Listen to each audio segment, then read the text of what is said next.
السلام علیکم سامعین، 9 ربیع الثانی اور 2 اکتوبر ہے۔ عنوان ہے صبح کی اہم خبریں۔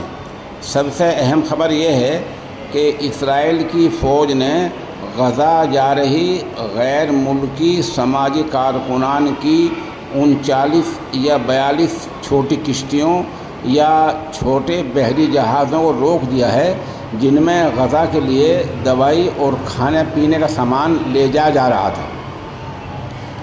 اس مہم کو نام دیا گیا تھا گلوبل سمود فلوٹیلا۔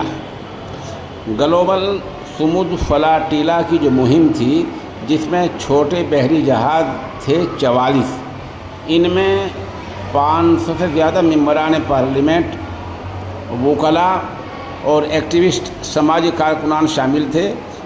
ان کی کشتیوں کو اسرائیل کی فوج نے روک لیا ہے اور ان لوگوں کو بندرگاہ پر لے جایا گیا ہے، اور اسرائیلی سرکار کے بیان کے مطابق یہ تمام لوگ صحت مند ہیں۔ ان سب کو کشتی کو روک لیا گیا ہے اور اس میں جو 500 افراد تھے ان سب کو بندرگاہ پر لے جایا گیا ہے۔ ادھر دوسری خبر ہے کہ دہلی کے کالی کنج نیو فرینڈس کالونی جو دہلی کا علاقہ ہے، وہاں انکاؤنٹر ہوا ہے، جہاں روہت گودرا سمیت اس کے 2 ساتھی یہ زخمی ہوئے ہیں اور ان کو ہسپتال میں داخل کرا دیا گیا ہے۔ بتایا گیا کہ ہریانہ کے کسی واردات میں لوگ شامل تھے، ان کا آج ہی صبح انکاؤنٹر ہوا ہے، دونوں زخمی ہیں۔ ادھر ایک تیسری خبر ہے کہ اتر پردیش کے ضلع غازی آباد کے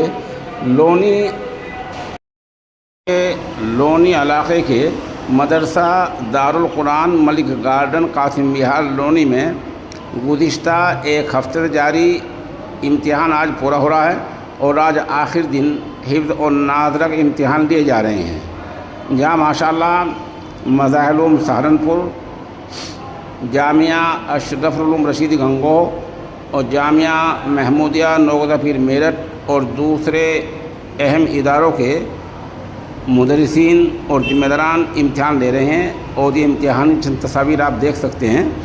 انشاءاللہ امتحان کا ہم اگلا مفصل تفصیلی بلیٹن آج شام یا کل صبح جاری کریں گے۔